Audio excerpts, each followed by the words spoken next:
but you've got some things to say about Moon Knight. Maybe the only person in the world who's got some dissing on Moonlight because everyone's into this series. I don't know how JP feels about it, I but love I'm the into. series, but this past episode, episode 2, I did feel a little bit let down. I All did right, feel a bit let down. go. Why? All right, All right, go. go. So look, we had that first great episode with episode 1 where you get Steven and you get his perspective and the bumbling of his life and just everything about him just kind of sucks, right? But at least it was like these gap points and it was this mystery, not mystery, but this mystery of what is happening in between his life. And you get to see this controlling effect going through. So there's always this curiosity of what is the extent of what Mark Spector is doing. Like we see the results, but we want to see the action of it. And then and so we end on that one and with Moon Knight coming in, and I was kind of hyped to start to see the other side. I get moving the story and I get that this is 6 episodes, which that means in my mind it could have been 8, but we know it's 6 episodes. But I wanted to now get a better idea and exposition through the perspective of Mark first. Yeah. And then we start really driving into the story by episode 3, 4, 5, and 6. But whenever it just it continued on, and I hate Steven. He is just the worst. I was just like, you idiot. Like I get a certain level of wanting to get control, but you just so out like every time the evidence gets presented in front of you, you keep going into the danger. You go into the danger.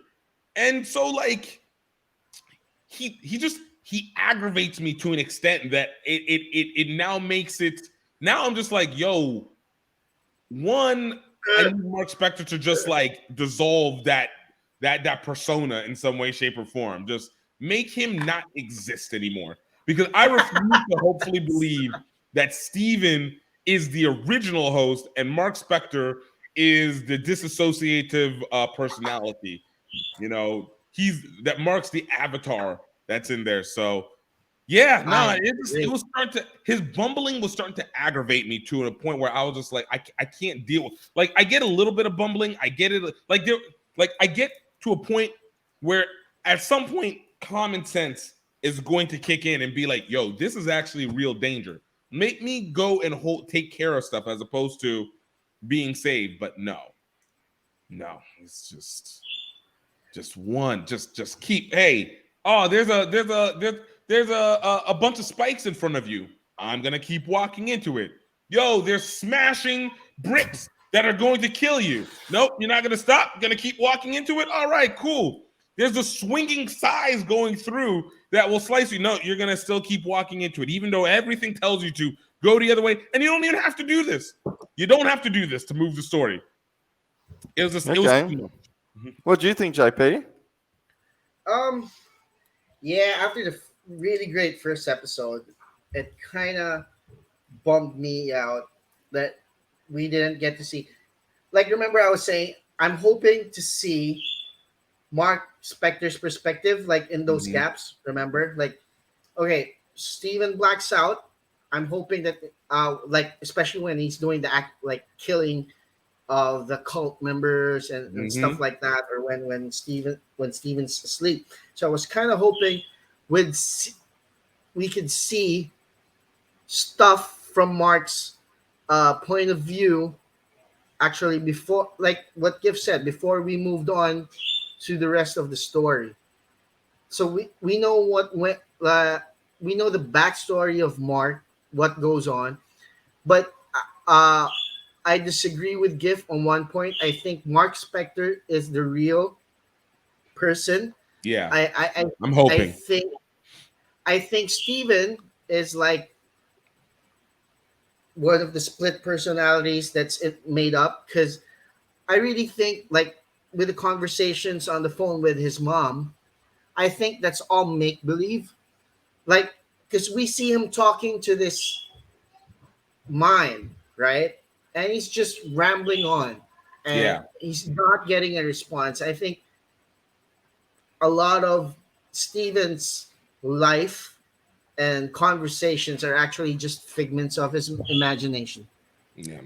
But I still like the episode. I was kind of hoping we'd see more uh, point of view from Mark Spector, but yeah, it is what it is.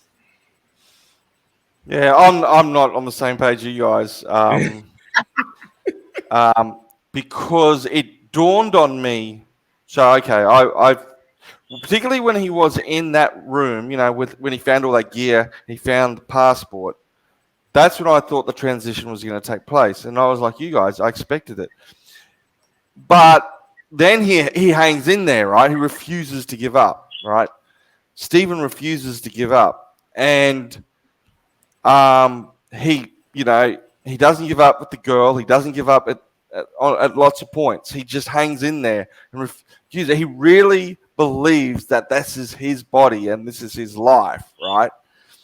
And he won't give that up to this guy. Get up to Mark, even though we know Mark could kick ass and be Moonlight. It's interesting. He doesn't give that up, and I became curious. I began to so this guy Stephen is not a side character, right? He believes he has legitimate rights to this. Then he runs into Ethan Hawke, and I love that whole scene. That whole scene there when they go down to that, like, oh, he's vegan and he's eating lentil soup, and it's supposed to be Nirvana, but it's just full of it, and it's not Mark, nor is it Gonshu, Onsu? Yeah, who calls out Ethan Hawke's character. It is Stephen who says, "You're killing kids. You're a bunch of assholes." Right, and that's a pretty strong little argument he puts together. I was thinking, okay, this guy's not just giving it away. This guy's got a perspective, and he's not just this English, softy, right? And then, of course, we have the fights and everything that follows and everything that goes on, and he finds that Mr. Knight costume, and Mr. Knight, that was fun. And then there's the discussion. I don't know if you remember the discussion. They fight the dog. They kill the dog. Yeah. And then there's discussion in the mirror. Right. About who's and taking what's over the body. What's fascinating about that is that if you listen to what Mark says to him, he apologizes profusely. That it seems to me that Mark believes that Stephen also has a right to that body. Right? He also has a right to that body. And there's a sense of guilt about him snatching it away from him. Yeah. So to me, that was the clincher, right? That discussion, because he's genuinely upset. And Stephen's still giving it to him, even though Stephen has now realized that this guy kicks ass when he's not comfortable. There's this battle over the body. Both of them believe they have rights to it. And even Mark realizes, or not realizes, but thinks that Stephen has rights to it. So there's to me, the conflict of the whole series isn't necessarily between Mark and Gonshu. It's going to be between these two characters. Mm-hmm. With the possibility, someone pointed out, there's another version coming. There's another personality there. And I think it was the New Rock Stars or someone who pointed out, or was it Heavy Spoilers, that in that opening episode, who asks out that girl? Oh yeah, that's what there was. Yeah, I think that was Heavy Spoilers. And who asks out that girl? Because it can't be Mark. He's married, he's married, and he's like, he doesn't strike me as the kind of guy who's going to go flirt or whatever. He's too intense. Yeah. He doesn't want to put anyone's life in. And also, it makes sense as to why the security guard called Steven Scotty. And all that. Yeah. So there's another one on the way, and I think it's going to be a classic case that all these personalities are going to have to sort their shit out. Yeah. And I'm just wondering, well, who is? Now we've all worked on this is Mark Spector, body. But is it Mark Spector's body? Is it Steven's body? Is it? And then how did Steven get there? Was he there? I've got to go back and watch it because at one point I think you hear Ethan Hawke's character say, "You're already split and you're already weak and mentally broken, screwed up, and that's why you were chosen." And there's all this like I still really like this episode. I thought this I didn't feel the same way you guys did. I was into it. I was surprised, like you guys. I was surprised that Mark Spector didn't step up and take over from about the halfway mark, because I thought this was Mark Spector's episode as well. Yeah. But I began to see that. Hang on, Steven has got some. He's also yeah. And I did appreciate like whenever he was realizing like the call out on the basically the Minority Report concept. Yeah. Stopping it before it begins, which is a wild concept. But then also on top of that, and then flex that with what Ethan Hawke's character did to the homeless guy, so he could take the scarab, right? Like, did he judge him, or did he just did he judge him, or did he just kill him? He judged him. Yeah. It seems like he judged him. But the difference was we weren't seeing it from the perspective of Ethan's character, so we didn't get to watch the soul remove and the staff glow. It was coming from Layla's perspective, who can't see anything. So all it just looks like is you're holding hands, and then the guy just falls, just drops. Yeah, Yeah. So it's interesting. They always talk about the idea of Marvel always has the trope of heroes of the same power fighting against each other. I'm not gonna lie. Whenever he said like, I was what's his name's Avatar before, I was like, wow, we're really gonna be doing another same power villain with the same powers fighting against the hero again.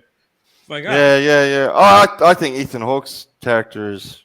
I think he's done great as a cult leader. Like that moment whenever like everybody stopped and started like looking around, which now makes me the bit that disappointed me was that he makes the big deal, grabs the staff, plunges in the ground. I was thinking, oh, what's coming out this time? Oh, it's another dog. I thought it was going to be like a mega god or a snake. We've already seen them. It's only a sliver of the powers, though. And yeah. I know. I love that Heavy Spoilers pointed this out, which I'm now really needing to pay attention to these colors, about the fact that that's chaos magic, which was the same thing that Agatha Harkness tapped into. And that Dormammu also tapped into. Yeah, we're going to need a color board, because they do go through that. They do go through what red is. That's Scarlet's. Yeah, no. Okay, I'm sorry. Red is chaos magic. Purple is the dark dimension. Blue is I don't remember which one, because that's I remember She and them tapping. Yeah, but I thought to myself that needs to be written down. So it seems to be a very reoccurring thing. Let's remind our friends to please click on the subscribe button and hit that notification bell so you know when we have new videos out. Subscribe! Die. Oh, die.